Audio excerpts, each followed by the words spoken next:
Olá, pessoal, sejam todos muito bem-vindos. Hoje a gente vai começar mais uma roda de conversa com o nosso amigo Rafael Siqueira. Rafael, seja bem-vindo aqui ao nosso encontro de hoje, ao nosso bate-papo. E ele vai falar de um tema muito relevante, né? Um tema muito atual, e eu acho que ele é atual não só na atualidade, é atual sempre, que é a dependência, né? Como a gente lidar, como a gente, de alguma maneira, vive isso na nossa vida e tem contato com pessoas também que possam estar vivendo esse tipo de situação. Então, seja muito bem-vindo, Rafael. Muito obrigado pela tua presença aqui. Sei que vai ser muito enriquecedor para todos nós, para quem estiver assistindo e que seja uma tarde de muito aprendizado para todos. Antes da gente começar o papo, vou pedir para a Mariane fazer o preparo, tá? Para a gente poder começar a entrar na ambiência um pouquinho, tá bom? Boa tarde, pessoal.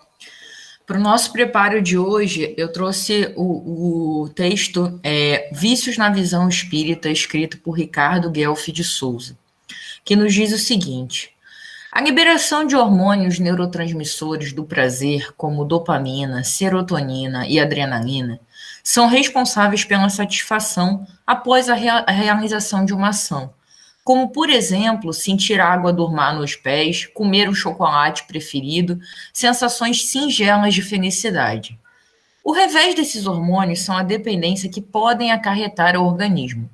Bebidas alcoólicas, drogas, trabalho em excesso, compras, exercício, jogos, sexo são algumas situações mais comuns a causar vícios. As razões são diversas: problemas psicológicos, genéticas, maus hábitos, maus pensamentos, influências externas podem levar à dependência. E a doutrina espírita alerta a questão do vampirismo. Os vícios ganham para sua manutenção a contribuição negativa dos espíritos obsessores, com quem permitimos nos sintonizar através do contínuo mau pensamento e comportamento, abrindo brechas à sua influência. Por meio dos pensamentos do dependente, os obsessores encontram os vícios compatíveis com as afinidades trazidas de suas encarnações passadas. A compulsão, então, passa a satisfazer também o vício do espírito, e não mais apenas do encarnado. A dependência não marca apenas o nosso corpo físico, mas também nosso perispírito. Mas é possível vencer. A humildade de reconhecer a doença e pedir ajuda é fundamental. Acreditando sempre, tendo fé em Deus e lutando pela sua vida e pelos que te amam, todos nós somos capazes de adquirir novos hábitos, de mudarmos o nosso padrão mental e de vencermos toda e qualquer dependência.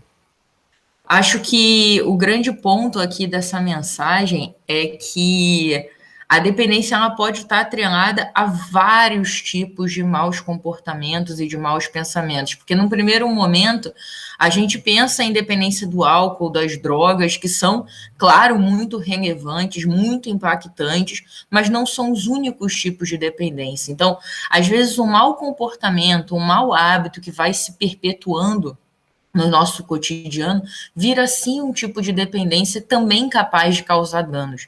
Mas eu acho que a principal mensagem aqui desse preparo é que todos nós somos capazes de vencer. A gente está dependente, a gente não é dependente, a gente tem o poder de mudar através do nosso próprio esforço e também da ajuda, porque é importante reconhecer a necessidade de ajuda, e essa ajuda pode ser de várias vertentes ao mesmo tempo: a fé, o estudo, a leitura, as medicações, os tratamentos psicoterápicos e tudo isso que vem acrescentar a natureza. Existem muitas ferramentas com as quais a gente pode se fortalecer e tentar mudar a nossa própria ambiência, a nossa própria mentalidade. Então, eu acho que essa é a principal mensagem do preparo. A gente pode mudar o nosso comportamento e o nosso padrão mental através de uma mudança, de uma busca constante por aquilo que nos faz bem, do que nos faz feliz e o que pode ajudar a trazer esse equilíbrio. Do preparo é isso, Marcos. Se você puder fazer a prece inicial para a gente dar início ao estudo. Pode deixar. Para todo mundo se concentrar nesse momento, entrar nessa ambiência. Pai de infinita bondade, toda espiritualidade amiga, Pedimos nesse momento que o encontro de hoje seja repleto de luz, de ensinamentos, de conhecimentos, que possamos aproveitar essa oportunidade de termos aqui com a gente o Rafael, nosso amigo, trazendo coisas importantes para que possamos refletir, para que possamos, acima de tudo, entender e colocar em prática, visando sempre a melhoria, visando sempre o bem. Que essa fluidificação, essa ambiência preparada alcance cada um dos locais onde estamos, trazendo as energias que precisamos, trazendo os fluidos que precisamos nesse momento, afastando de nós as angústias, as tristezas, os sentimentos negativos, e que possamos, acima de tudo, estar abertos de coração, de ouvido e de mente para o que será debatido no dia de hoje. Que assim seja, graças a Deus. Rafael, é contigo. Fica à vontade. Bom, muito boa tarde a todos. Eu agradeço pelo convite e rogo a Jesus, o amigo de todas as horas, possa nos guardar e nos manter em sua paz. A nossa proposta para essa tarde é falarmos sobre esse importante tema que são as dependências, de uma forma geral, sem nos valer a pena de falar sobre dependência química. E, para tanto, ao invés de eu ficar falando sozinho, eu queria que nós nos propuséssemos a fazer um bate-papo. Eu faço uma fala inicial e depois nós conversamos, porque eu tenho percebido, principalmente durante esse momento de lives, que quando a gente conversa, quando a gente interage, o estudo fica melhor, a gente consegue construir melhores objetivos e igualmente fica mais dinâmico. Pode ser assim, gente? Queria cumprimentar cada um de vocês pelo nome, mas eu estou vendo que só na casa do Matheus ali nós temos uma verdadeira família, né? Então, para não cometer a indelicadeza de esquecer o nome, esquecer de me comunicar com algum de vocês, eu estou dando aí um abraço em todo mundo e dizendo aí da minha alegria de partilhar esses momentos com cada um de vocês. Quando a gente abre o Evangelho de Mateus, lá no capítulo 9, versículos 12 e 13, Jesus nos diz assim: não necessitam de médicos sãos, mas os doentes, porque eu vim para chamar os pecadores e não os justos. Ou seja, a mensagem de Jesus, o Evangelho, é destinado a cada um de nós, que temos as nossas dependências. E, no final das contas, não há ninguém que não tenha uma dependência. Eu aqui agora estou com uma filha de 2 para 3 anos, e hoje nós levamos ela no Campo de São Bento. Quem conhece Niterói sabe que o Campo de São Bento é um parque que nós temos aqui em Caraí, onde as crianças adoram ir, porque tem balanço, tem brinquedo, como se fosse um parque de diversão, e igualmente tem alguns animais. E ela não consegue largar a chupeta. Olha a dependência da chupeta. E nós combinamos assim, minha filha, é o seguinte: se você jogar a sua chupeta para a patinha, ela vai dar para o patinho. E em troca você vai ganhar uma boneca Luna. Ela jogou a chupeta, nós passamos na loja de brinquedo, compramos a Luna para ela, mas ela está aqui agora no quarto, perguntando: papai, não tem uma chupeta nova? Mas filha, você acabou de dar a sua chupeta para a patinha, agora você vai ter que ficar sem chupeta. Não, papai, eu preciso de uma chupeta nova. Então vocês observam que na nossa vida nós sempre temos uma dependência, porque somos seres em construção. Na verdade, eu prefiro dizer que somos seres em construção do que seres imperfeitos. Habitamos um mundo de provas e expiações e estamos nos construindo a cada dia. Quando falamos em dependência, a dependência química, a dependência emocional, a dependência de pessoas, as mais variadas dependências. Mas para que a gente possa, de fato, adentrar num tema, eu quero contar uma história que eu escutei muitas vezes de Valdo Pereira Franco. E ela narra, pelo menos, a dependência sob 2 aspectos. E eu creio que depois dessa história a gente começa a traçar algumas considerações sobre a temática. Porque era um bispo. Se vocês já conhecerem a história, eu estou contando novamente agora ao sabor da minha emoção. James Pike, que trabalhava ali no estado da Califórnia, entre a década de 60 a década de 70, ele era da igreja anglicana, ali na cidade de São Francisco. E um dia, quando terminou o seu ofício religioso, ele recebeu um telegrama. Gente, década de 60 ainda era telegrama, tá? Nós não tínhamos WhatsApp, nós não tínhamos Messenger, e telegrama era caro, porque quanto mais você escrevia, mais a gente pagava. Então ele recebeu o telegrama dizendo assim: venha a Nova York, seu filho suicidou-se. Imagine para um pai, para um religioso, para um sacerdote, receber essa notícia. Mas como assim? O meu filho, Jim, o filho dele chamava-se Jim, suicidou, mas ele foi criado na religião. Eu ensinei a ele sobre Jesus, sobre o Evangelho, eu dei o meu melhor para ele, como é que ele se suicidou? E o pai tomou o primeiro voo e foi até Nova York. A cidade de São Francisco fica na costa oeste, a cidade de Nova York fica na costa leste, então demoram algumas horas. Os Estados Unidos é um país verdadeiramente continental, muito grande. Quando chegou até lá, o filho já ia ser cremado. E colocando a mão na furna mortuária, ele chorou, porque nós sentimos saudade, nada obstante, creiamos na imortalidade. E ele começou num flashback a rever cenas da criação do seu filho. E se recordou, ele agora tinha cerca de 18 para 19 anos, que quando Jim tinha 13 anos, por primeira vez a sua mãe entrou no quarto dele, revirando as coisas, arrumando o quarto, e achou uma sacola. E dentro da sacola, maconha. E os pais muitas vezes tendem a acreditar nos filhos. E nós precisamos acreditar nos nossos filhos. Mas por dever de responsabilidade também temos que desconfiar. O amor nos faz desconfiar às vezes para o bem dos nossos filhos. E tomando daquele saco de maconha, foi até o menino e perguntou: "O que é isso, meu filho?" "Ah, mãe, isso aí é maconha." "Mas não é meu, mamãe. Isso é de um amigo meu que está curtindo essa onda, está curtindo essas coisas. Dá-me esse saco que eu vou entregar para ele." A mãe acreditou piamente.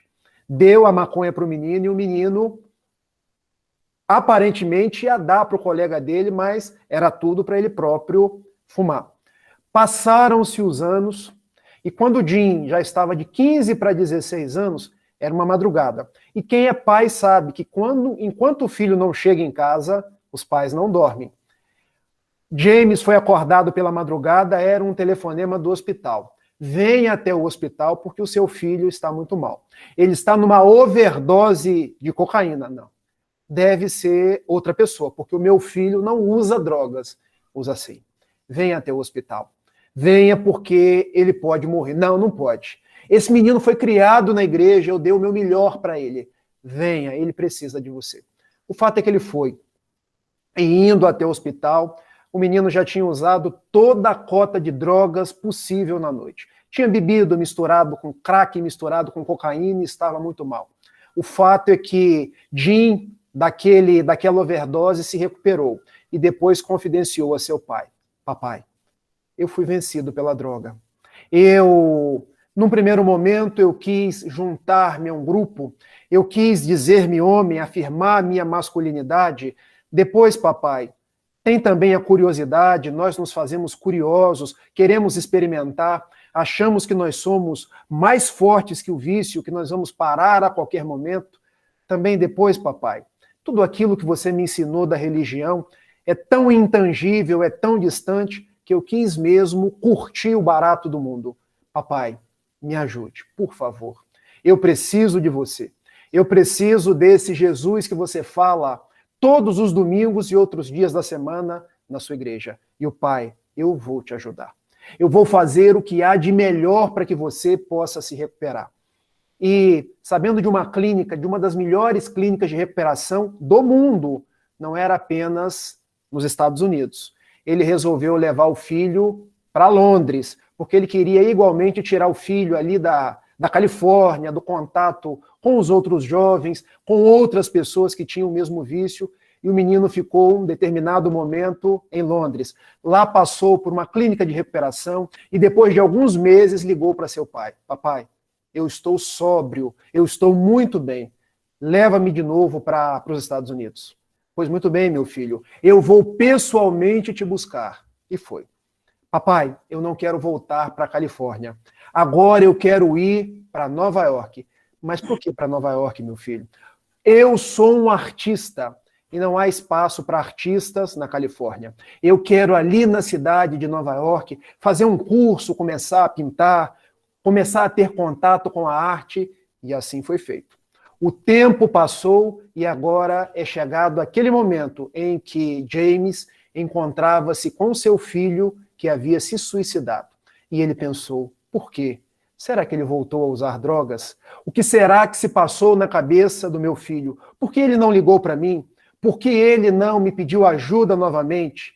Muito contristado, ele volta até a sua cidade de São Francisco e resolve: bom, o que eu prego para as pessoas não tem servido para mim.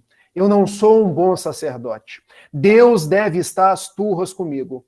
Eu vou deixar a religião.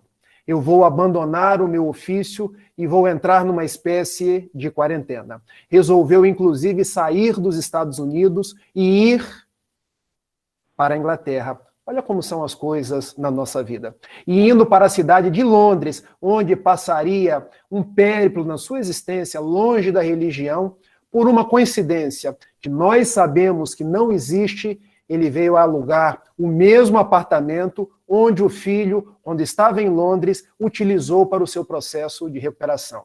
Meus amigos, coincidências não existem.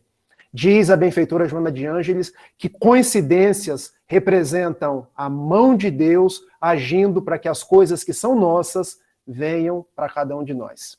E naquele apartamento em Londres começaram a ocorrer coisas insólitas, verdadeiras ocorrências espirituais, porque ele tinha o hábito de sair à noite para tomar um ar, para tomar um chá, como é costume comum na Inglaterra, e um dia ele retornou. E abrindo a porta da casa, ele viu que a casa estava toda de ponta cabeça. Vários postais no chão, revistas jogadas pela casa, mas havia um fato muito curioso. Aqueles postais, se você olhasse com uma certa circunspecção, pareciam os dois ponteiros de um relógio. E se você olhasse melhor ainda, dava 10 para as 9 da noite, que era o horário que o filho tinha se suicidado em Nova York. Ele achou aquilo muito esquisito, mas não deu muita bola. Começaram a ocorrer outras coisas. Porque ele foi para Londres, ele e a esposa, uma pessoa que o ajudava na igreja e uma secretária de nome Mary Bergrud. Gente, a minha pronúncia não é muito boa, mas vocês me perdoem. Um dia, Bergrud, a senhorita Bergrud, quando foi dormir, ela tinha uma espécie de uma franjinha. Na época, as mulheres usavam muito franjinha. Quando acordou no outro dia de manhã, metade da franjinha dela estava queimada. Ou seja, dormiu com a franja, acordou sem a franja. E quando foram tomar café da manhã, James Pike olhou para aquilo, mas alguma coisa errada. O que aconteceu? Você usou demais a sua escova e queimou o seu cabelo? Não, eu não fiz nada. Eu simplesmente passei a mão para trás, vá até o espelho e olhe. Ela estava com a franja queimada. Mas o que aconteceu comigo? Bom, continuaram sem dar muita atenção para aquilo. O fato é que na semana seguinte ela acorda pela manhã já sem toda a franja. E as coisas vão seguindo numa sequência de fatos que nós sabemos mediúnicos. Quando um dia ele chega em casa, já estava tudo bagunçado, objetos tirados do lugar, e ele dá-se em conta. Eu devo estar com manifestações demoníacas aqui dentro da minha casa, porque não é possível. Um dia são cartões postais no chão, outro dia os objetos que se movem, a franja da minha secretária queimada. Eu vou procurar um amigo aqui em Londres. E foi procurar. E esse amigo diz assim para ele: isso aí é coisa de espíritos. Como assim de espíritos? Você não sabe que eu sou um ex-sacerdote da igreja anglicana? Eu não acredito em espíritos. Bom, você acreditando ou não, eles existem. E provavelmente são eles que estão causando esses fenômenos. Ah, mas o que eu vou fazer? Vou rezar uma missa, um culto para eles? Não adianta. Existe aqui em Londres uma médium, uma das mais conhecidas, Dona Anna Twigg. Procure-a. Eu procurar uma médium? Mas isso é coisa do diabo. Eu não posso procurar uma médium. Bom, ou você procura, ou eu não me responsabilizo mais, porque você já viu como está a sua vida. E ele então pensou, procuro ou não procuro? Resolveu procurar. Aquela era a época de uma verdadeira efervescência dos fenômenos, que se consideravam muitas vezes fenômenos da parapsicologia, mas nós sabemos que são fenômenos mediúnicos. Ele conseguiu marcar num domingo com a médium Anna Twigg, e indo até o seu, vamos dizer assim, a sua casa, ela o recebeu, pediu para entrar, e ele olhando de soslaio pela porta, para baixo, para cima, mas parece uma casa. E é uma casa. E por que você está tão desconfiado? Mas você não é médium? Sim, mas os médiums são pessoas normais. Cadê as imagens? Cadê as aberrações? Meu senhor, entre e vamos orar. Orar? Mas os médiums oram? Que tipo de ritual vocês fazem aqui? Ele entrou, trêmulo, quando Ena Twig pediu, ore você. Mas eu não conheço as suas orações que devem ser desses demônios. Ore como você costuma orar. E vamos nos concentrar. Feche os seus olhos. E ele orou o Pai Nosso. Quando ele orou o Pai Nosso, a expressão de Ena Twig começou a ficar rejuvenescida, tomando o aspecto num verdadeiro fenômeno de efeito físico, de uma voz parecida com a do seu filho. E ele, abrindo a boca, lhe diz, depois do pai terminar a oração, papai, que bom que você veio até mim. Eu não me suicidei, papai. Eu fui suicidado pelas drogas, porque eu fui fraco, papai. A dependência acabou comigo. Eu entrei pela curiosidade, eu prossegui pelo materialismo, mas eu estou vivo, papai. E eu estou hoje aqui para te dizer, retorne à sua religião. Retorne aos dias da prática do bem. Não se deixe abater, meu pai, porque você se entregando assim, você prejudica a si próprio e prejudica a mim também. Naquele momento, os olhos de James Pike já estavam marejados e ele reconheceu, mas é meu filho. Sou eu, papai. Ninguém morre. E você bem sabe, porque era um pastor protestante, que Jesus ressuscitou. Na verdade, todos nós somos imortais, papai. E eu estou numa clínica de recuperação aqui no plano espiritual. E eu preciso que você esteja bem, vibrando por mim e ainda ajude outras pessoas. Vá, papai. Traga a mamãe. Para que vocês volvam à sua vida normal. Se eu fui vencido pelo vício, agora eu vou vencer a mim mesmo e conto com a ajuda de vocês. Ele corre para abraçar a médium, termina a reunião. A mulher volta ao normal, ela era uma médium inconsciente. O que se passou aqui? Pergunta ela. Olha, o meu filho veio falar comigo. E eu tenho certeza de que era o meu filho. E ela brincando, já sorrindo. Como você tem certeza? Você chegou aqui dizendo que era coisa do demônio? Bom, eu não vi isso em nenhum lugar da Bíblia, mas o fato é que você recebeu o meu filho. Na semana que vem, lá estava James Pike, sua esposa e a secretária, dona Mary Bergrut. E dona Ena Twig pede mais uma vez para que entrem na casa dela, façam uma oração. Agora o Pai Nosso foi feito pela mãe. E quando é terminado o Pai Nosso, vem novamente Jim. Mamãe, eu estou vivo. Mary Bergrut, fui eu que queimei a sua franjinha, porque eu detestava esse cabelo de franjinha. Você podia botar ele para trás, podia botar ele para o lado, mas parece que era birra comigo. Eu aproveitei e queimei a sua franjinha para que você viesse até mim. Então, hoje vocês estão aqui. Eu não morri. Eu preciso que vocês volvam à crença, volvam ao trabalho do bem, e quanto a mim, eu estou me recuperando. Porque toda dependência é a perda do endereço de si próprio. Toda perda do endereço de si próprio é a perda do endereço de Deus. Eu estou me recuperando. E do meu lado está um grande amigo do papai. Um sacerdote igualmente da igreja anglicana que depois de mim vai falar. Ele diz que ama a seu pai, diz que ama a sua mãe, diz que igualmente ama a Mary Bergrut, apesar de ter queimado a sua franjinha, e se vai. Quando um amigo de James Pike vem até ele e lhe diz, James, você vai me conhecer pela voz. Volva aos Estados Unidos. E agora, ao invés de ser apenas um sacerdote do Cristo, um sacerdote do amor, seja um sacerdote da imortalidade. Ajude outras pessoas nos mais variados processos de dependência. Porque se o seu filho se tornou dependente das drogas, você se tornou tão dependente dele que quase abdicou da sua própria vida. Percebe, meus amigos, dois tipos de dependência. Ele acolheu aquela sugestão do seu amigo e retornou para São Francisco, na Califórnia. E lá pediu permissão à igreja anglicana, em Londres, para voltar a oficiar. Assim foi feito.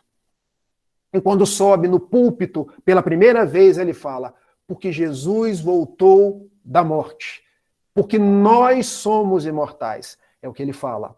Já não trazendo apenas a figura de Jesus como imortal, mas trazendo a todos nós na condição de imortais. Resolve publicar um livro, o nome do livro, The Other Side, o outro lado.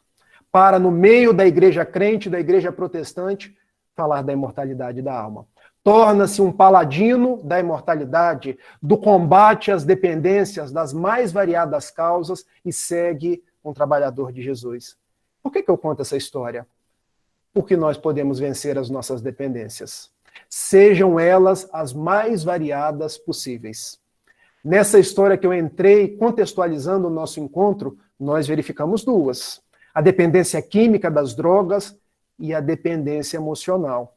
Porque muitas vezes no seio da nossa família, nós, ao invés de intercambiarmos tão somente os nossos afetos e nos tornarmos companheiros uns dos outros, aqueles que constroem propósitos em comum, nós vamos dependendo uns dos outros, como se nossas vidas só fossem possível se nós tivéssemos o outro a quem nos encostar. Nós sabemos que as dependências possuem as mais variadas causas. E eu já queria, daqui a pouco, começar a trabalhar a conversa com vocês, porque eu vejo que quando a gente conversa, fica tudo mais profícuo, mais produtivo. Mas nós poderíamos dizer, seguindo a toada de Joana de Ângeles, nos 16 livros da sua série psicológica, que as dependências podem se dar por causas psicológicas.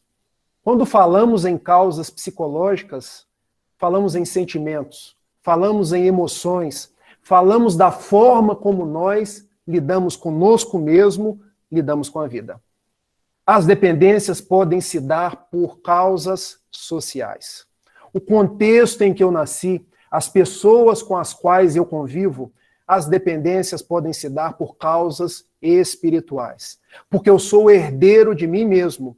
O que eu represento hoje é o fruto daquilo que eu fui ontem. As minhas existências são solidárias. E uma vez, eu escutava José Raul Teixeira nos contando que Amy Winehouse, a cantora, que traz o vinho até no nome, já perceberam? Winehouse, já era ébria desde vidas passadas. E recebeu dos seus mentores espirituais a proposta: você vai renascer e vai ressignificar os seus caminhos através da música.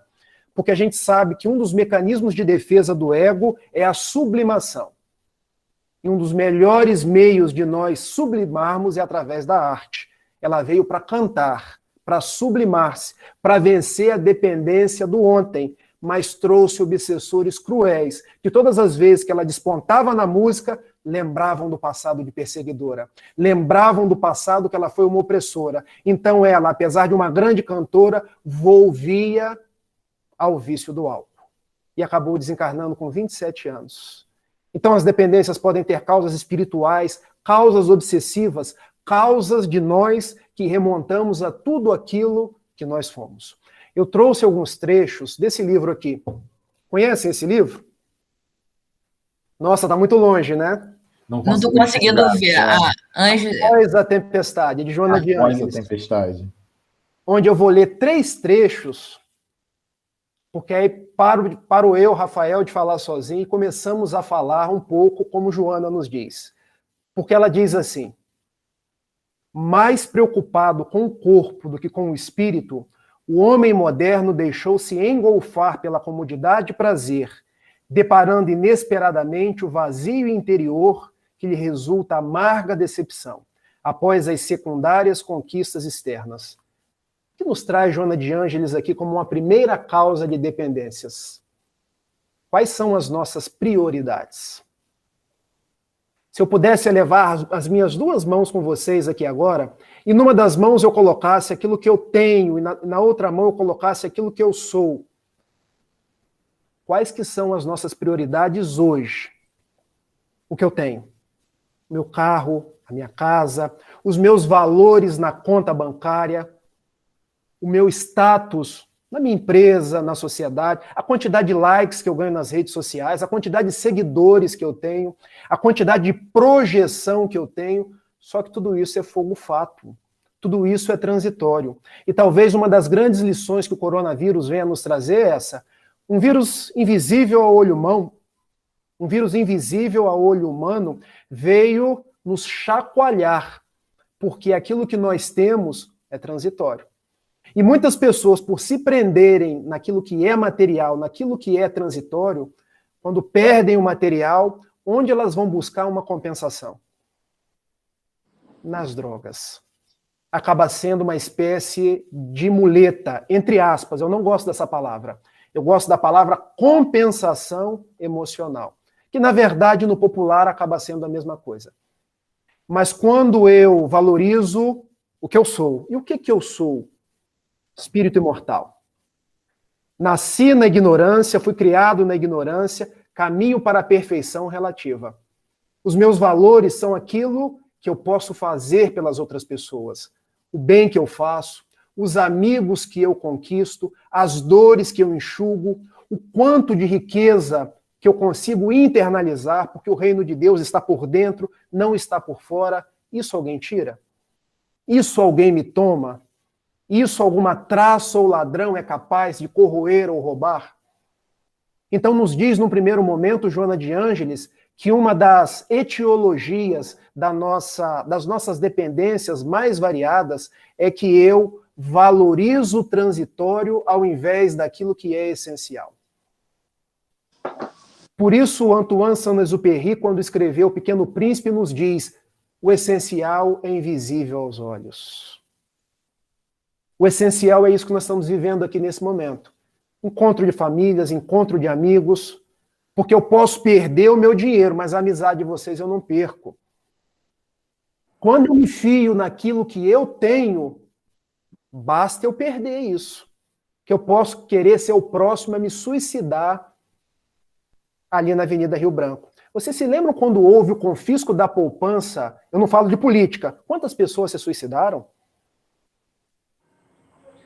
Confisco de uma poupança. Quantas pessoas perdem o tino porque às vezes os seus rendimentos não estão na proporção que eles gostariam? Quantos artistas, porque não tem mais o número de seguidores, porque já não estão mais na púrpura de serem notados todos os dias, a gente vai olhar, já estão no caminho das drogas, porque perderam a projeção. Porque a única coisa que eles têm é o amor de fora, eles não têm o alto amor. Porque quando eu valorizo o que eu sou, eu passo a me amar. Eu deixo de depender das outras pessoas me reconhecerem, me amarem. Então, gente, a gente pode inclusive acrescentar um terceiro verbo. Eu falei o verbo ter, o verbo ser, e hoje nós criamos um terceiro verbo, que é o verbo parecer. Porque hoje a gente quer parecer em tudo. Já viram que as redes sociais acabam sendo a manifestação da nossa persona? O que é a nossa persona, gente? É um termo psicológico que quer dizer a nossa máscara. Porque o que está na rede social é o que eu quero mostrar do Rafael, não é o que o Rafael é na essência. O grande desafio do Rafael é ser o que ele é, com erros, com acertos, e gostar do que ele é. Não esperar que as pessoas gostem da máscara. Porque como são as nossas fotos nas redes sociais? Sempre bronzeado, na praia, de bem com a vida, sempre curtindo, mas nós estamos assim o tempo inteiro. Nada contra as fotos nas redes sociais, eu coloco, mas a gente precisa se valorizar. Porque emoções são assim, um dia elas estão lá em cima, outro dia elas estão cá embaixo. Nós temos que ter a coragem de gostar de nós mesmos da forma como nós somos, imperfeitos. Ou melhor dizendo, em construção. Eu não preciso ir para a rede social e projetar um Rafael sempre feliz, sempre com sucesso, sempre de bem com a vida, porque essa não é a verdade. Porque eu vou perder o endereço de mim mesmo, querendo ser algo que eu não sou. Eu vou contar uma coisa para vocês. Eu sempre quis ser Francisco de Assis. Quanto mais eu quero ser Francisco de Assis, mais eu me afasto do Rafael. Porque eu não sou Francisco de Assis. Eu não sou capaz de me despir das minhas coisas para as outras pessoas. Eu não sou capaz de me entregar à oração da forma como ele se entregava. Eu não sou capaz de fazer sequer a castidade que ele tinha. Mas ele, para mim, é um exemplo, não é alguém que eu vou copiar, porque eu tenho que gostar do Rafael do jeito que ele é. Isso é uma descoberta psicológica, porque quando eu quero ser a minha sombra, a minha persona, eu deixo de ser quem eu verdadeiramente sou, eu deixo de me gostar. Aí muitas vezes, quando eu caio naquela frustração, naquela depressão, quem que eu vou buscar? A droga, para me anestesiar. Para me dar aquela sensação temporária de que eu posso fazer aquilo que eu gostaria, mas que em verdade eu não posso. Então, entram os cantores de rock para tocar, eles querem cantar, querem pular a noite inteira, mas eles não conseguem. Com o aditivo, eles conseguem. Então, vem Joana e nos chama a essa tarefa de internalizar, ao invés de olhar para fora. Carl Gustav Jung nos coloca que quem olha para fora sonha, quem olha para dentro desperta. Então, quando nós despertamos, olhando para dentro, autodescobrimento, me aceitando, me gostando e sabendo que eu estou em construção, erros, acertos, e que Jesus está comigo, eu deixo de precisar dos aditivos, dos aplausos, das pessoas que durante todo o tempo precisam estar, olha, você está certo, você está bonito, porque eu já faço isso. Vem Joana de Ângeles e nos traz uma segunda consideração. Estimulado pelo receio de enfrentar dificuldades, ou motivado pela curiosidade decorrente da falta de madureza emocional, inicia-se o homem no uso de estimulantes, sempre de efeitos tóxicos, a que se entrega, inerme, deixando-se arrastar desde então, vencido e desditoso. O que Joana está nos dizendo aqui? Que muitas vezes nós somos medrosos, nós temos medo, agimos pela curiosidade. O medo é uma sensação normal. O problema não é o medo, o problema é o excesso do medo. É quando ele se torna patológico. Por exemplo, é bom eu saber que se eu colocar um dedo na tomada, eu vou tomar um choque. É o razoável do medo. O problema é quando o medo me embota. Então nós temos muitas vezes tanto medo que acabamos encontrando nas drogas algo para poder nos abrir campos. E eu gosto sempre de contar a história do meu pai. Meu pai dizia assim para mim: meu filho, eu só consegui namorar quando eu tinha 28 anos. E como eu não conseguia conversar com uma menina sequer, eu precisava tomar um alcoólico para poder fazer. Eu só consegui me enamorar da sua mãe tomando cerveja, porque eu ficava mais tranquilo e conversava com ela. Sabe qual foi o resultado disso? Ele já devia ter alguma matriz do álcool de vidas passadas, tornou-se um ébrio. Casou com a minha mãe, viveram durante um tempo bem, mas começou a embriagar-se, o casamento dispersou-se, perdeu todos os bens que ele havia juntado. Graças a Deus já está há 16 anos nos Alcoólicos Anônimos, mas hoje diz para mim: olha, estou vencendo um dia de cada vez, meu filho. Porque lá atrás eu tive medo. Mas o medo era, na verdade, eu não achava, eu não me aceitava, eu não gostava de mim, eu achava que eu não tinha condições de fazer as coisas. Mas também diz no Joana de Ângeles que muitas vezes nós agimos por curiosidade.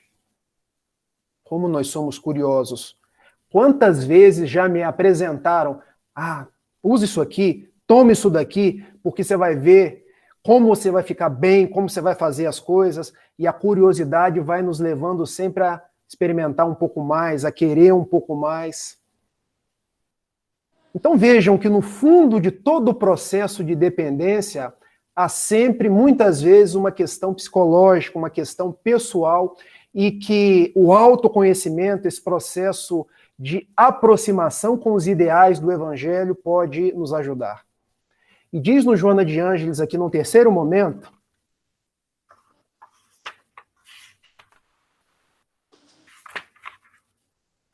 o cinema, a televisão, o periodismo dão destaque desnecessário às tragédias. Aumentam a carga das informações que chegam vorazes às mentes fracas, aparvalhando-as sem as confrontar, empurrando-as para as fugas espetaculares por meio de meandros dos tóxicos e de processos outros dissolventes, ora em voga. Tudo isso que eu li está no livro Após a Tempestade, no capítulo 8, Alucinógenos, Toxicomania e Loucura. Então, se Joana de Ângeles, no primeiro momento, ela nos fala dessa questão aí das nossas dependências, das causas, agora ela já nos fala da presença da mídia nas nossas vidas. A mídia que incentiva. Agora um pouco menos. A mídia que cria situações. Vocês se lembram como eram os comerciais do cigarro antigamente? Do Marlboro? Era sempre a referência, né? O cara mais bonito, exatamente, que chamava a atenção das meninas, era sempre uma referência, né? Material, vamos dizer. Exato. Eu queria ser aquele cara do Marlboro, do Hollywood, porque era atlético, porque era bonito, porque conquistava todo mundo. Agora já fica ao contrário, né? Porque agora já traz a doença, já traz as imagens negativas. Então a mídia é sempre um vetor. Qual é a nossa proposta? Conseguir deixar de ser refém da mídia. Porque a mídia constrói modelos, a mídia desconstrói aquilo que nós achamos que é correto. Nós não precisamos da mídia para ser otimistas. Nem precisamos da mídia para nos trazer altas cargas de pessimismo. Nós podemos ser aquilo que nós projetamos na nossa vida. Porque nós temos sempre duas opções. Vocês se lembram de um desenho que passava antigamente? Com vocês eu estou falando com jovens mais ou menos da minha idade, que era do Zé Colmé e do Catatal. Lembram que tinha um leão, um leão que chamava Lipe, e uma hiena que chamava Hard, e o leão sempre de bem com a vida, o leão sempre achando as pessoas bonitas, e a hiena, a cabecinha baixa. Ó vida, ó céu, ó azar. Me dá uma zinha aí para eu poder ver se eu saio desse embaraço. Seria a próxima fala dela. Nós não precisamos de mídia, de outras pessoas, de influências externas para guardar o nosso otimismo. Nós podemos nos libertar disso. Então, quando a gente se senta sábado à tarde para refletirmos juntos, é para a gente entender que nós somos os vetores da nossa conquista, do nosso êxito e também do nosso fracasso. Muitas vezes, quando nós lidamos com dependentes, a primeira coisa que a gente faz é resgatar a autoestima. Resgatar o sentimento de dignidade, porque a pessoa perdeu. Resgatar o sentimento de alto valor. Aí, gente, nós entramos na parte da terapêutica. Eu vou caminhar mais um pouquinho com vocês e abro para a gente começar a conversar. Porque qual é a terapêutica? A terapêutica é a seguinte: nós estamos em processo de dependência, nós vamos ter que olhar de uma forma holística. Tratar corpo, mente e espírito. Me permitam até uma brincadeira. Quando a gente vai para uma guerra, quais são as forças que a gente leva para uma guerra? Marinha, Exército e Aeronáutica. Não é isso? O Exército vai pela terra.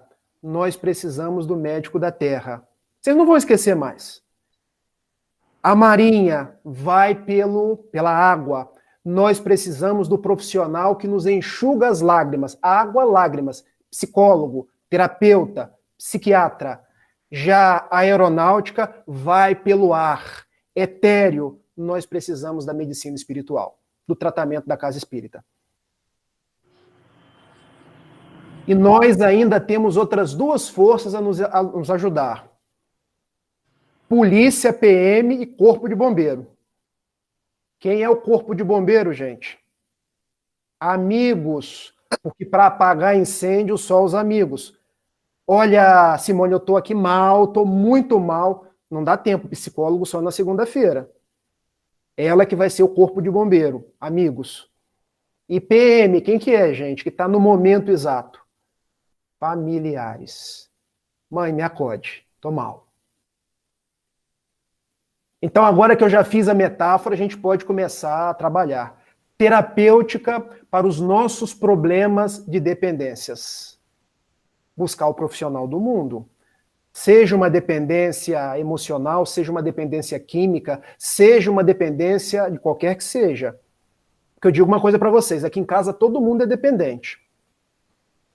Meu pai foi dependente da bebida, a minha mãe dependente da comida, porque ela come as emoções dela. Eu sou dependente ainda dos remédios, porque eu tenho uma coisa chamada transtorno obsessivo compulsivo. Se eu não tomar, eu começo com vocês aqui. Olha, esse livro tem que ficar nessa posição, aqui em cima da mesa. Sabe o toque de organização? E eu falo isso muito tranquilamente com vocês. Não tenho qualquer tipo de pudor em falar isso, porque nós somos seres em construção. Por essa razão.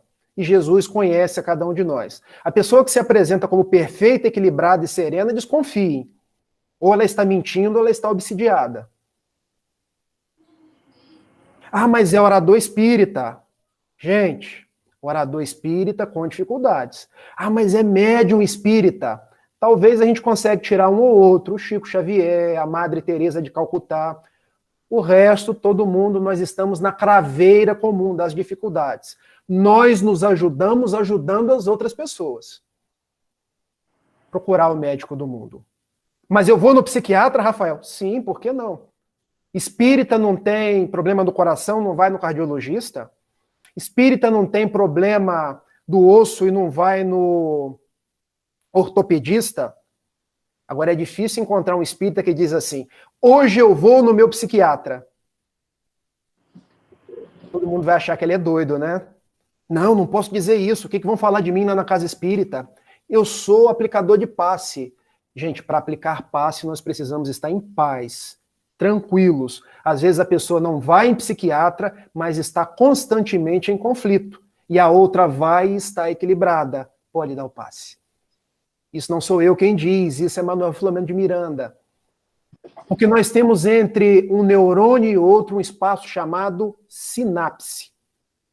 A Vânia, que eu estou falando de coisas que a Vânia poderia dar aula. E nessas sinapses existem determinados neurotransmissores, que já foi falado pela Mariane. Serotonina, noradrenalina, dopamina, que elas se desajustam. Às vezes nós precisamos tomar o remédio. Casos de depressão, casos de dependência química, precisa de remédio. Não é só tratamento em casa espírita, não é só clínica de recuperação. Nós precisamos do psicólogo. Por que o psicólogo? Porque as matrizes da dependência são matrizes psicológicas. São dramas, são emoções, são conteúdos do nosso inconsciente que precisam ser trazidos à consciência para serem ressignificados. Ah, mas e se for coisas de outras vidas? Bom, o bom terapeuta vai saber lidar com isso. Existem excelentes terapeutas que já trabalham com essas possibilidades de outras vidas. Eu estou fazendo psicologia, já estou indo para o 4º período e vou trabalhar a psicologia com vidas anteriores. Não preciso nem falar disso para o meu paciente, mas muitas vezes eu vou saber que se remonta a uma vida passada. Preciso, igualmente, de tratamento de casa espírita. Porque a gente sabe que muitas dependências têm origem nos espíritos, nos complexos obsessivos, nesses miasmas que são depositados em nós e que a gente precisa se desvencilhar deles pelas energias do passe, pelas energias da água fluidificada, pelo estudo compenetrado da doutrina espírita. Então, a primeira terapêutica seria essa. Segunda terapêutica, amor-terapia.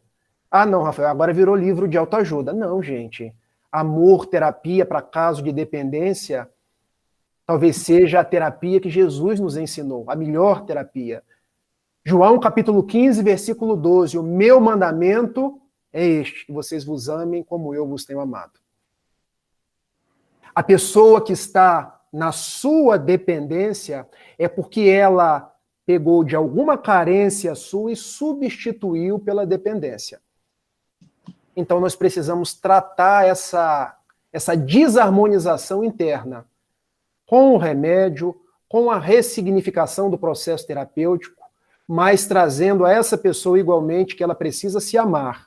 E quanto mais ela ama outras pessoas, pelo trabalho, pela proposta de estar em serviço, pela proposta de ir modificando os seus padrões mentais, ela tende a ir melhorando. Eu me lembro de uma pessoa que chegou, a Divaldo Pereira Franco, era uma mãe apresentando um filho. O filho era dependente em drogas e disse: Divaldo, toma conta do meu filho. Eu não sei mais o que fazer. Ele deve ter uma renca de obsessores. Leva lá para a sua reunião de obsessão. Divaldo respondeu: minha filha, leva primeiro no psiquiatra. Palavras de Divaldo. Depois traz para a casa espírita, porque nós vamos colocar ele para trabalhar no bem. Depois que ele já estiver mais equilibrado.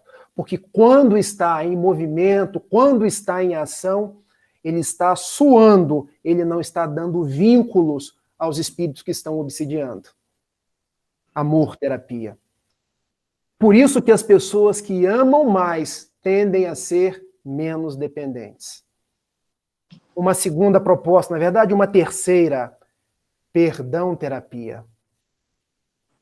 Nós precisamos nos perdoar. E, igualmente, perdoar as outras pessoas. Quanto eu encontro de casais separados, de pais amargurados que dizem assim: puxa, eu errei com meu filho lá atrás e hoje estão se encharcando na bebida, se encharcando no fumo, é porque não conseguem entender que o que fizeram lá atrás foi o melhor que eles podiam fazer. Nós somos hoje a nossa melhor expressão. O que ficou para trás, não adianta ter culpa. A culpa e o remorso são vetores para as dependências. Porque a culpa martiriza, a culpa paralisa. Nós transformamos em responsabilidade. Nos perdoamos e perdoamos as pessoas.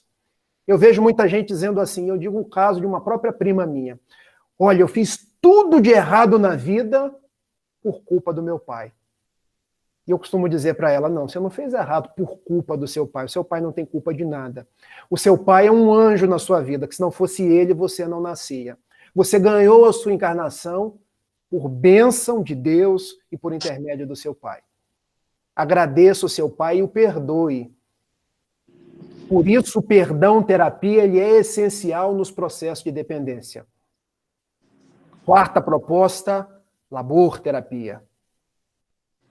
Levantar do sofá, gente. Não vocês aí que estão acomodados. Isso é um jargão. É porque nós temos uma impulsão à inércia. A pessoa que está no auge do desespero, a gente precisa tratá-la com remédio primeiro, para que ela possa ir se recuperando. Mas quando ela já estiver um pouquinho melhor, já tira de dentro de casa. Já coloca para ver o sol, para conversar com outras pessoas. Já fala para ela que cama é só lugar para dormir. Porque a gente precisa dar um sentido à nossa vida. O materialismo nos leva ao vazio existencial. E o vazio existencial nos leva à depressão, nos leva às angústias, nos leva aos dramas. Então nós precisamos dar um sentido à nossa existência. Quando nós falamos em labor terapia, não é apenas labor na casa espírita, é também labor na casa espírita. Gente, tem muitas pessoas que cuidando de animais vencem as suas dependências. Cuidando de outras pessoas, cuidando de jardins, dando aulas de graças. Se quiser cobrar, nós precisamos disso para poder pagar as nossas contas. A nossa vida ela precisa ter um sentido. E isso é a proposta de um grande estudioso chamado Viktor Frankl, que sobreviveu aos campos de concentração, vendo o seu pai, a sua mãe e a sua esposa com filho na barriga morrerem. Ele podia ter se tornado um viciado em drogas, um viciado em álcool, em fumos. Ele podia ter se suicidado, mas não.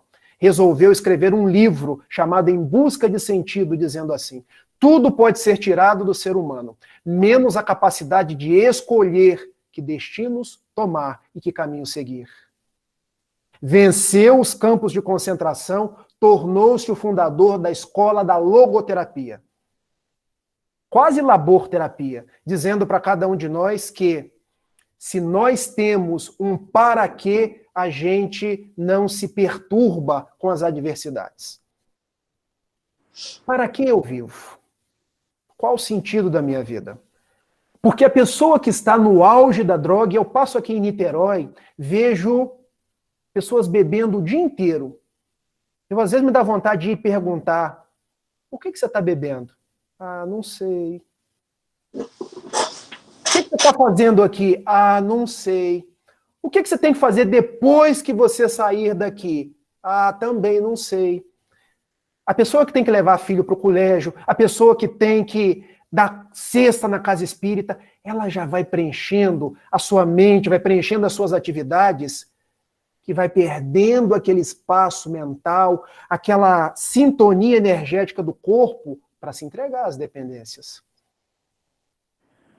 E por fim, para a gente começar a nossa conversa aí, evangelioterapia. Porque eu quero ser um psicólogo com Jesus e não um psicólogo niilista. Eu já fui niilista em vidas passadas. Mas sem Jesus, sem imortalidade da alma, sem a proposta do amor, nós não conseguimos. Então nós precisamos trazer Jesus para as relações. Nós precisamos trazer Jesus para os casamentos, para as famílias, para a casa espírita, que a gente vai passar a ser mais tolerante, mais respeitoso. A gente vai preencher as nossas vidas de valor. Gente, em suma, era isso que eu queria conversar com vocês. Quero deixar aberto agora para a gente poder conversar um pouco. Vamos lá, Rafael. Você estava falando, eu anotei algumas coisas que me chamaram a atenção aqui para a gente poder refletir juntos, né? E uma coisa que você falou ainda no início do que você estava contando, que me chamou muita atenção, é a questão lá na história, né, que você contou. Aliás, muito legal a história, assim, por mais dolorosa que seja a história, muito rica de ensinamento, dessa questão da dependência emocional, né? Eu estava pensando aqui o quanto às vezes a gente corre o risco de confundir amor com dependência emocional, que na verdade, assim, a fronteira, ela existe, claro, e só que a gente, quando está inserido numa situação, talvez a gente não consiga enxergar isso, né? Porque o amor, o querer bem, o querer que aquela pessoa seja feliz, ou que esteja até com a gente, muitas vezes, é uma coisa. Dependência emocional é quando você condiciona a sua felicidade àquilo, né? É quando você coloca a sua felicidade vinculada a esse tipo de contato, a esse tipo de relacionamento. E eu acho que é muito legal, isso me chama muita atenção, porque é um ponto que eu vejo muito acontecer às vezes, a gente confundir essa fronteira, disfarçar a dependência de amor. E a gente deve disfarçar muitas dependências com alguma coisa que justifique, apesar de não justificar de verdade, mas que de alguma maneira a gente coloque como motivo, né? E isso foi um dos pontos que me chamou muito a atenção. Acho que o pessoal levantou a mão aí para falar. Olha, existe uma poesia de Khalil Gibran que fala do carvalho e do cipestre. Estou tentando achar aqui para a gente poder... Porque é exatamente isso que você está falando. Deixa eu ver se eu acho ela aqui. Tá. E amor não é dependência emocional. Ah, tá aqui, ó. Khalil Gibran, está no livro O Profeta. Amai-vos um ao outro, mas não façais do amor um grilhão. Que haja antes um mar ondulante entre as praias de vossas almas. Encheis a taça um do outro, mas não a bebais na mesma taça. Dai de vosso pão um ao outro, mas não comais no mesmo pedaço. Cantai e dançai juntos, e sede alegres, mas deixai cada um de vós estar sozinho. Assim como as cordas da lira são separadas e, no entanto, vibram na mesma harmonia. Dai vossos corações, mas não confieis a guarda um do outro, pois somente a mão da vida pode conter nossos corações. E vivei juntos, mas não vos aconchegueis em demasia, pois as colunas do templo erguem-se separadamente, e o carvalho e o cipestre não crescem à sombra um do outro. Por que eu trouxe Gibran Khalil Gibran? Porque, na verdade, quando eu estou querendo fazer sombra um para o outro, não é amor, é dependência. A metáfora que ele cria é muito bela. As cordas da lira são separadas e, no entanto, vibram na mesma harmonia. As colunas do templo erguem-se separadamente. O carvalho e o cipestre não crescem um à sombra do outro. Porque, na verdade, em nome do amor, em nome da conjugalidade, eu não posso nem fazer sombra, nem entrar na intimidade um do outro. Porque o outro é o outro. O outro tem a sua singularidade, tem o seu jeito de ver a vida. Porque senão eu posso tornar-me dependente do outro ou o outro tornar-se dependente de mim. E aí a gente perde a beleza da individualidade.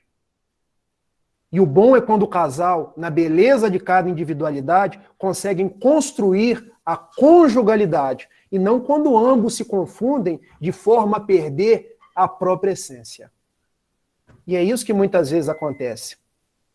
Porque nós queremos que o outro seja um apêndice da nossa vontade. Nós transformamos os nossos filhos em apêndices da nossa vontade. Porque nós não respeitamos o que eles querem. Nós queremos que eles façam aquilo que nós achamos correto. Aí quando ele não consegue nos agradar, ele pode ir para droga. Papai queria que eu fosse médico, eu sou músico. Aí ele se droga. A esposa, quando não consegue atender o marido quando não consegue atender a esposa, mas quando se ama, não se quer que o outro atenda, se quer que o outro seja feliz. Perfeito. Nossa, muito linda a poesia dele também, que acho que explica isso com um vocabulário muito bonito de se ouvir, né? De você conseguir trazer. Mais o pessoal levantou a mão aqui. Mariane, acho que você levantou a mão. Estão me escutando bem? Que acabou de ter fogos aqui, eu não sei por que razão, mas na hora que eu abri o microfone. Eu ia fazer só 2 comentários aqui, acho que o primeiro relativo à analogia que você fez, tá, Rafael, das forças quando se vai para uma guerra, é uma coisa que eu particularmente nunca tinha pensado, mas que fez total sentido, assim, para mim. Acho que une uma visão holística que a gente tem que ter quando você está falando de tratamento de um ser humano com uma coisa que é muito factível, né? A gente fala de forças armadas, polícia, bombeiro, e eu acho que ficou muito, muito legal, assim, é uma referência que eu nunca tinha pensado, que fez muito sentido. Mas o ponto que eu ia trazer mesmo é que como a questão do medo, ela é capaz de ser um grande vetor de dependência. Você citou o exemplo, enfim, da questão do álcool como um fator de coragem para você se soltar, e eu acho que essa é uma ilustração muito, muito verdadeira, muito válida, mas eu acho que assim, o medo ele acaba sendo um vetor muito grande em vários tipos de dependência. Álcool, droga, dependência emocional, o medo de perder, porque a gente acha que a gente está perdendo, na verdade a gente ainda tem esse sentimento de posse, como se uma relação, seja ela de que cunho for, se a gente tivesse algum tipo de propriedade naquela pessoa. Então, você se submete a situações, a experiências que você não quer, que não te fazem bem, de forma recorrente, por um suposto medo de perder. Aí você vem uma dependência emocional. Um ambiente que você não se sinta bem, que você... um ambiente profissional ou algum ambiente até acadêmico, você se submete a situações por medo de você ser exposto, de você... Eu acho isso muito, muito, muito importante, pelo menos para mim, bateu muito forte aqui, como às vezes o medo é um grande gatinho de dependência e a gente não percebe isso quando a coisa está acontecendo. Aí, eu não sei se faz sentido o que eu falei, mas foi muito isso que ficou, para mim, reforçado aí em alguma dos trechos e textos que você trouxe aqui para a gente. Muito bom. Gente, olha, quando eu estou conversando com vocês, eu estou aprendendo muita coisa. E quando vocês trazem esse retorno, eu repenso os assuntos e a gente acaba abrindo novos flancos, novos coloridos. Quando a gente pensa no medo, o medo, há um grande psicólogo, que me fugiu o nome dele aqui agora, que diz que é um dos gigantes da alma. O medo. Porque o medo, como eu já disse anteriormente, ele, enquanto emoção básica, ele é natural. Nós temos medo da coisa até por um instinto de autoconservação. Ele só é problemático quando ele se torna patológico. O medo vai me paralisando, o medo vai me impedindo de fazer determinadas coisas, ou em nome do medo, eu vou adotando essa postura. Eu tô com medo de perder o meu matrimônio, eu tô com medo de não alcançar isso. Mas se a gente pensar psicologicamente nesse assunto, do que decorre esse medo que você está trazendo? Você consegue dialogar comigo e ver interiormente o que esse medo ele está transbordando para a gente? O que você acha? Eu estou conversando com você. Não, enfim, eu acho que ele se aplica em diferentes vertentes. Acho que na minha vida também, tá? Com certeza, não me isento disso, mas eu até estava falando de uma forma maior. O medo como um gatinho para muita coisa. Se eu for trazer a minha experiência pessoal, eu acho que o medo é um grande vetor para mim, em tudo. Muitas das minhas escolhas, e aqui eu poderia passar a tarde, inclusive, se você quiser, a gente pode marcar um outro momento. Então, mas, assim, eu acho que muitas das minhas escolhas, muitas das coisas que hoje eu vejo que não são boas na minha vida, quando eu faço uma reflexão, uma reflexão sobre o fator gerador daquela decisão, foi muito voltado ao medo. Então, assim, não é uma dependência, como até eu falei no preparo, né? A gente sempre que a gente fala alguma coisa que também remete a um pouco da nossa vivência. E eu acho isso mesmo, acho que existem muitos tipos de dependência. Então, eu tenho várias, não das clássicas, graças a Deus, mas, assim, eu tenho várias dependências, e grande parte delas estão vinculadas ao fator medo. Acho que talvez por isso tenha batido tão forte para mim.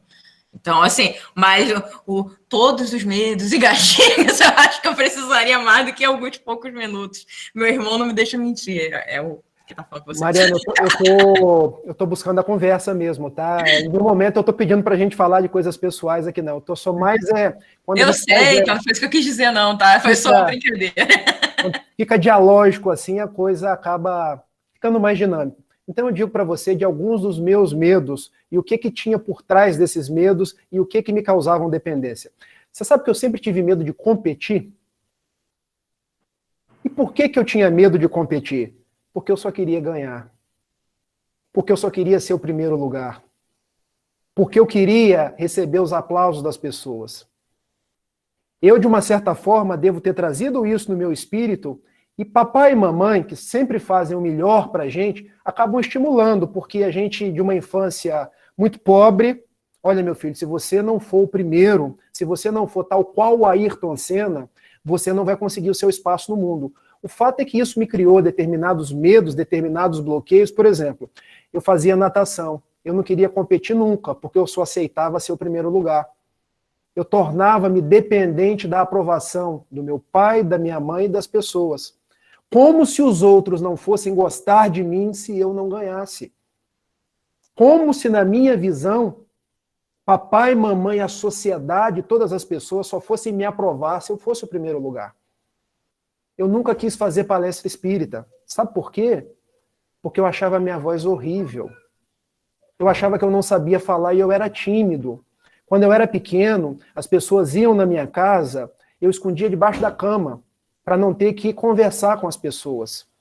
Eu precisava que o Raul Teixeira, que vocês todos conhecem, que é aqui da Sociedade Espírita Fraternidade, dissesse para mim, olha, você falou bem, você falou doutrinariamente. Então eu me tornei dependente do Raul Teixeira, me tornei dependente do papai, me tornei dependente...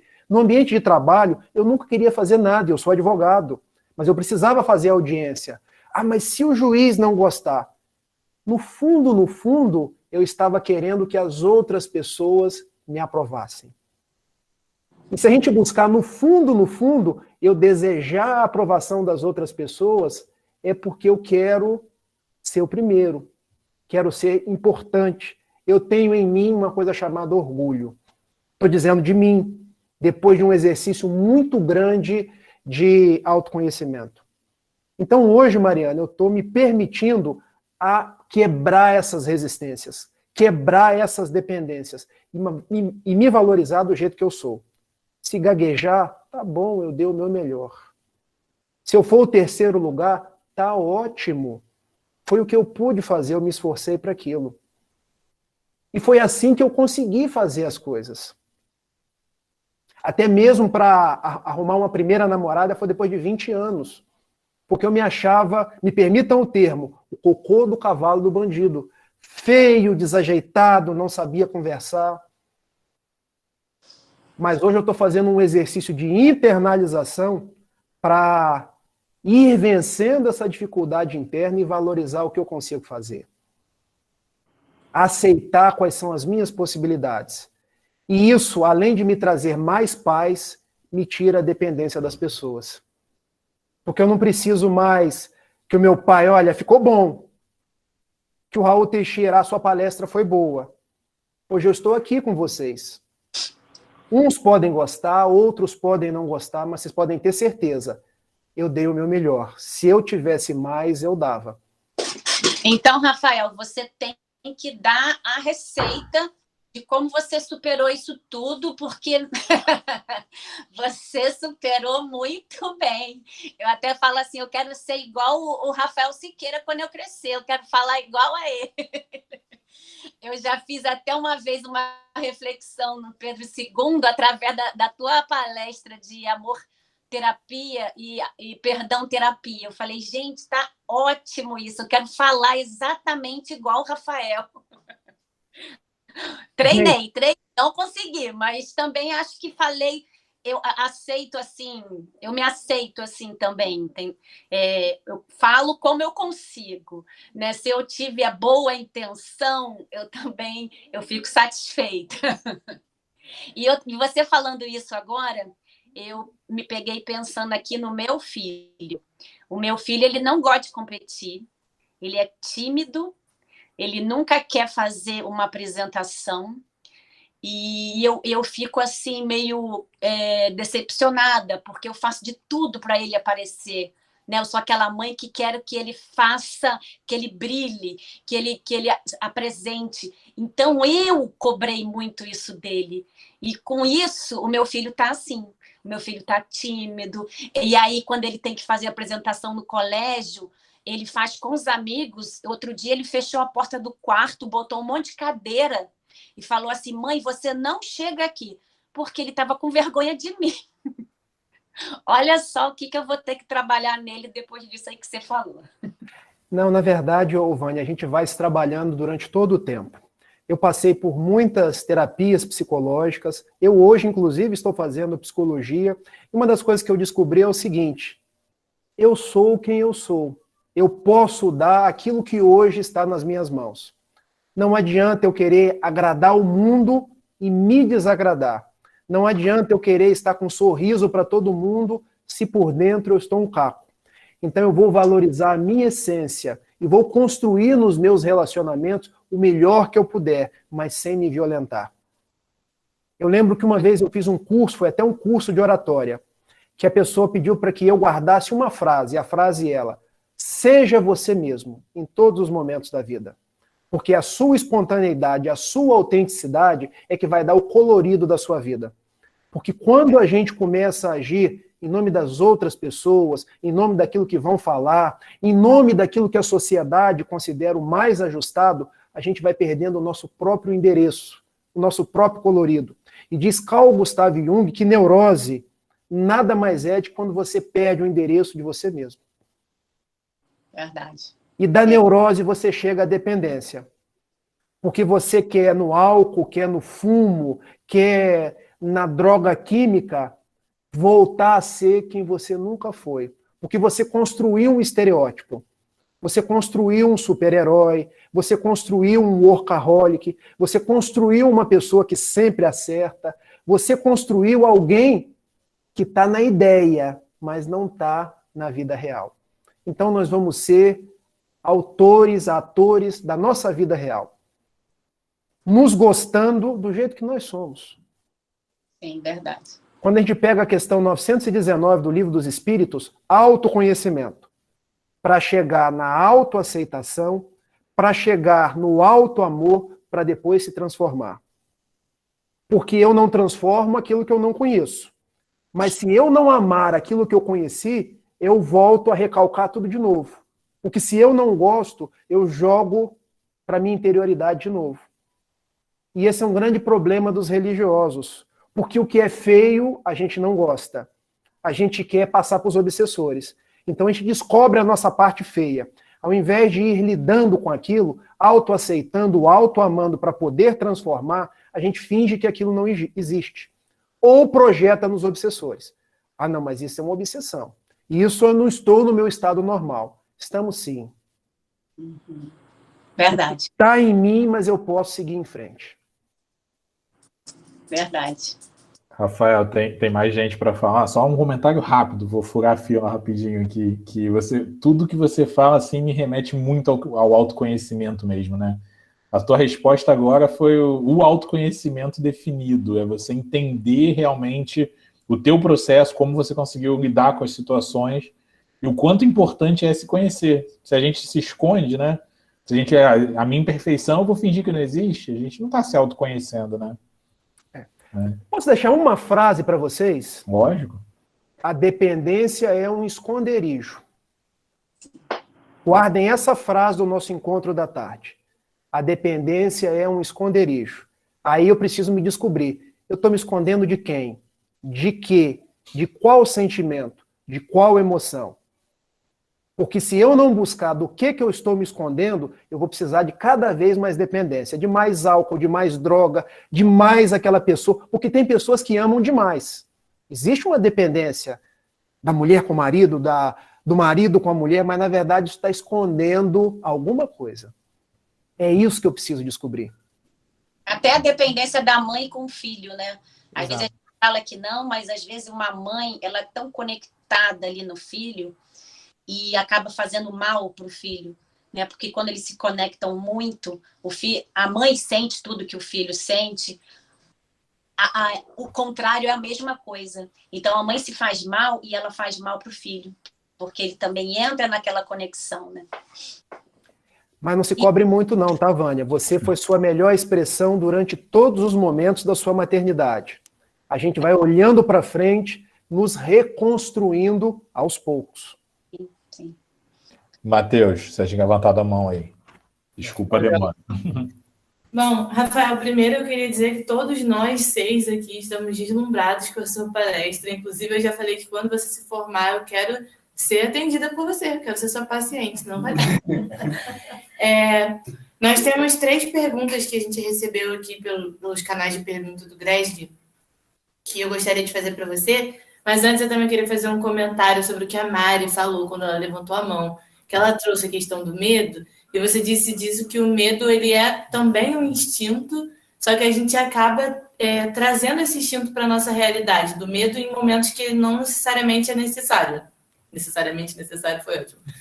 Mas eu passei 3 anos fazendo vestibular, que é uma situação que dá medo, dá muita ansiedade. Uma vez eu escutei uma palestra e a pessoa falou assim, que a adrenalina e o cortisol, que são, por exemplo, os hormônios do estresse, a gente tinha esses hormônios quando a gente era homem da caverna e estava fugindo de um leão, por exemplo. Eles eram necessários para a gente poder correr, para a gente poder despender o sangue para os músculos e correr e avançar. Só que hoje em dia, tudo na nossa vida a gente encara como se a gente estivesse fugindo de um leão. Às vezes é uma questão pequena, é o falar pequena assim, entre aspas, né? É uma prova que você tem para fazer, é uma coisa que você precisa resolver e você encara como se aquilo fosse um leão. Aí todas essas descargas acontecem e muitas vezes paralisam a gente. Eu achei essa analogia muito interessante, que a gente está sempre correndo de um leão que não está ali, na verdade. E agora eu vou fazer as perguntas. Né? Antes só das perguntas, deixa o Fábio levantou a mão, aí depois a gente vai para as perguntas, pode ser? Não tem problema, pode continuar, depois a gente emenda, sem problema. Não, Fábio, pode falar, que a gente sempre faz para deixar as perguntinhas para o final, mas pode fazer a tua colocação, fica à vontade. Tá bom, obrigado. Primeiro, uma boa tarde para todos, eu não tive nem tempo de me apresentar, e um abraço aí para o Rafael, bom te rever, Rafael, aqui. Prazer meu, Fábio, pode ter certeza. Tá, fico feliz aqui. Queria só fazer um comentário, porque o assunto acaba remetendo, como o Rafael mesmo falou, a muitas outras questões. A gente lembra logo sobre a própria questão da reforma íntima, né, Rafael? Porque quando fala em autoconhecimento, a gente está falando em se descobrir. É uma autoanálise o tempo todo. E a base realmente dessa autoanálise que a gente faz, desse autoconhecimento, vai reverberar o tempo todo na própria questão do auto-amor e do auto-perdão. São fundamentais, né, Rafael? Para que se a gente não consegue trabalhar o auto-amor e o auto-perdão, esse ciclo dentro desse conhecimento que a gente precisa fazer dentro de nós não conseguimos dar um passo à frente nesse processo evolutivo. E isso é realmente fundamental. A gente tem feito um estudo do livro Reforma Íntima, da irmã Dufaux, e isso tem sido enriquecedor nesse sentido. E quando a gente fala da persona, das máscaras, é quando a gente reconhece essas nossas fraquezas, essas nossas inferioridades. E aí está a grande dificuldade, né? Muitas das vezes a gente observar, reconhecer, e aí entra a negação, né? De negar a culpa e aí procurar negar a mazela, né? A fraqueza, e buscar um culpado. Muitas das vezes colocar a culpa no obsessor, colocar a culpa no outro, em vez de reconhecer aquilo ali e tentar trabalhar essa fraqueza. E às vezes a gente trabalhando em pequenos detalhes, pequenas conquistas que nós conseguimos no dia a dia, aquilo ali é a fonte motivadora para que a gente possa continuar a cada momento da nossa vida, da nossa existência, dando um passo importante nesse processo evolutivo. Nós somos feitos de valores e que nós vamos construindo ao longo de uma série de existências. Muitas das vezes esses valores eles estão deturpados, né? Ao longo dessas existências todas. O Rafael falou muito bem agora. Esse momento é o nosso melhor momento. Então, nós estamos muito mais próximos do que vai ser o nosso melhor do que nós já estivemos. Então, há uma dificuldade, obviamente, toda transformação íntima, né, ela requer sacrifícios e dores. Isso é inevitável, né, Rafael? Não tem jeito, nós vamos passar por isso. E aí me lembra uma frase de Emmanuel, 1 centímetro, ou algo parecido com isso, 1 centímetro de remorso pesa muito mais do que 1 tonelada de sacrifício. Então, mesmo que a gente tenha muito sacrifício é uma meta que a gente vai colocar para superar as dificuldades, os obstáculos que nós vamos ter na nossa vida. Mas vale ainda assim muito mais a pena a gente enfrentar todos esses sacrifícios, superar essas dificuldades, esses medos, como a Mariana colocou, por pior que eles sejam, a gente vai ter que encontrar força, vai ter que encontrar coragem e vai ter que segurar na fé, na confiança em Deus, em Jesus, para que a gente supere cada momento desse. E valorizar cada conquista que a gente consiga no dia a dia.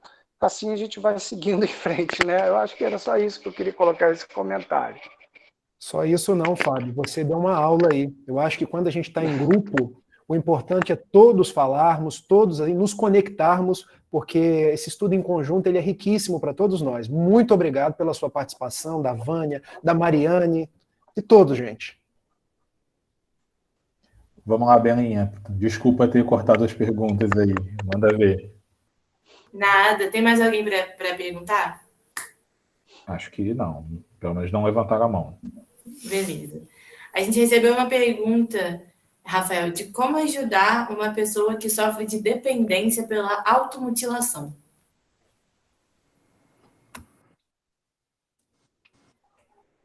Gente, uma pergunta assim a gente não consegue responder de uma forma tão rápida e tão simples, porque é uma anamnese que demandaria algum tempo para a gente fazer. Porque a gente precisa entender essa automutilação, entender esse contexto dessa pessoa. Respondendo assim de uma forma rápida, a gente tem algumas saídas. Primeiro, pela própria doutrina espírita. Essa pessoa precisa de um atendimento espiritual, precisa ser trazida para um culto do evangelho no lar, uma tarefa de passe, uma tarefa de tomar água fluidificada, uma tarefa de retornar ao convívio da casa espírita. Agora, não nos é possível a casa espírita de uma forma presencial, mas nos é possível através das redes sociais, os mais variados cultos, as mais variadas palestras, o convite às leituras edificantes. Agora, no contexto pessoal, a gente precisaria entender um pouco melhor o assunto. Mas se já chegou na automutilação, talvez já seja o caso, se já não está sendo feito dessa forma, de se levar a um terapeuta. Existem as mais diferentes abordagens dentro da psicologia para se buscar as matrizes dessa automutilação. Porque a pessoa se automutila porque existe algum sentimento mal resolvido, mal digerido, que precisa ser trabalhado para que ela saia dessa questão da automutilação. Tá? Agora, são providências que a gente precisa para hoje, porque se está na automutilação, isso aí pode evoluir para quadros mais graves. Então, quando a gente pega um quadro que nos é trazido doloroso como a automutilação, porque nem foi narrada qual é a automutilação, pode ser automutilação com algum instrumento cortante, então é preciso que a pessoa já haja com uma certa urgência. Se for o caso, até já procure até um médico, psiquiatra, para poder contornar a situação, dar algum remédio para a pessoa dar uma estabilizada e até propiciar que o psicólogo possa começar com a terapia a ir removendo essas causas geradoras desse problema. E quanto à terapêutica espírita que eu sugeri, o ideal é que toda a família faça junto, tá? Porque quando nós temos um problema dentro de casa, o problema não é da pessoa, o problema é da entidade familiar. Nós estamos vinculados nesses processos. Então, se eu quero evangelizar a minha filha, eu preciso me evangelizar, me tornar um exemplo, participar dos cultos, participar dos eventos, para que a gente possa evangelizar o nosso lar. Permitir que o nosso lar seja morada dos espíritos nobres, a vibração do nosso lar melhore. Mas eu estou pedindo a Jesus que ajude essa pessoa e ajude principalmente a essa outra pessoa que está sendo vítima da automutilação. Perfeito, obrigada. A outra foi: poderia comentar sobre a dependência pelo dinheiro e suas consequências? Uma pessoa que tem atitudes imorais pelo dinheiro pode ser considerada dependente? Qualquer coisa de aspecto material que nos torne vinculado a ele, sem que a gente consiga ver um outro valor sem ser aquele que a gente se vinculou, pode ser fator de dependência. Então, o dinheiro, muitas vezes, nos torna presos. Porque, vejam, nós precisamos do dinheiro para pagar as nossas contas, para prover as necessidades do nosso lar. O problema não é ter o dinheiro, é quando o dinheiro passa a nos ter. Quando ele passa a nos ter, nós nos tornamos dependentes. Então, existe a dependência do dinheiro e a pessoa igualmente precisa ser convidada a ressignificar quais são os valores dela. Só se já chegou nesse estágio, ela vai precisar de ajuda. Talvez ela não consiga isso sozinha. Mais uma vez, aí a gente precisa da terapia espiritual e da terapia psicológica para que a pessoa possa ir renovando os seus padrões mentais, revisitando a sua interioridade para entender por que ela é tão apegada ao dinheiro. Eu precisaria igualmente, porque a gente quando estuda a psicologia, existem aí as reuniões iniciais onde a gente faz a anamnese do caso, procurando entender para depois a gente entrar propriamente numa conversa, numa proposta terapêutica. Então, casos que são trazidos em perguntas assim, usualmente a gente vai dar aquela que é a proposta padrão. É a terapia espiritual, é a terapia conforme os padrões do mundo. E mais uma vez aí, pedindo a Jesus que abençoe essa pessoa. Vamos para a nossa última pergunta. É possível que a vitimização se torne uma dependência? Sim. Sim. A vitimização, nos diz Joana de Ângeles, que é aquela pessoa que abdica de se achar responsável pelas coisas da sua vida e passa a se achar vítima das situações. Eu me lembro até de uma música que se cantava muito antigamente, e agora só os jovens há mais tempo que vão se lembrar. Eu sou rebelde porque o mundo quis assim, porque nunca me trataram com amor. Lembra, Silvânia, dessa música? Eu era pequenininha, Rafael. Gente, a pessoa que se vitima, ela é sempre vítima de tudo. É vítima do pai, é vítima da mãe, é vítima do governo, ela é vítima da sociedade, ela é vítima da televisão.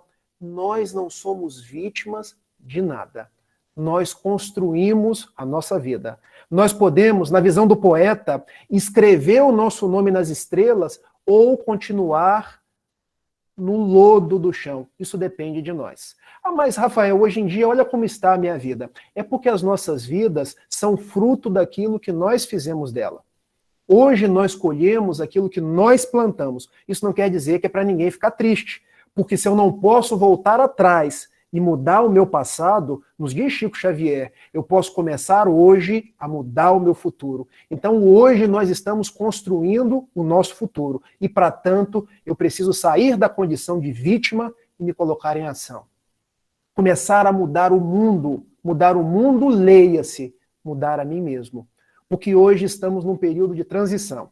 É o tema mais discutido nas palestras espíritas, nas rodas espíritas, mas essa transição é uma transição pessoal. Porque o mal que eu não quero no mundo é o mal que eu não cultivo em mim. A mudança que eu quero nas pessoas é a mudança que eu faço em mim. Se eu não gosto que as outras pessoas sejam vítimas, eu deixo de me vitimizar e passo a construir.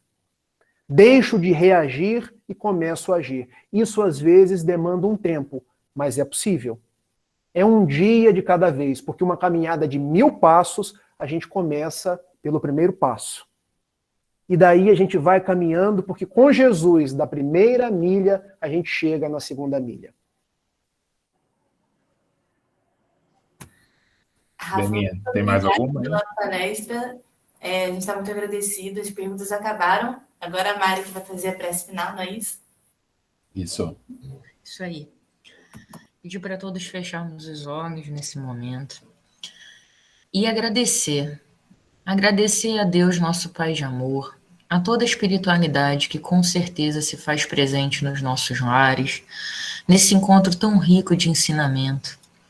Agradecer a Rafael Siqueira, que trouxe aqui tantos ensinamentos, exemplos, discussões, debates edificantes, e pedir, Deus, que cada um de nós possa levar essa mensagem do alto amor, do alto perdão, do autoconhecimento para as nossas vidas. Que a semente que é plantada nessas rodas de conversa, sempre tão boas, tão edificantes, elas possam frutificar, elas possam entrar no nosso solo pessoal e fazer com que a mudança comece.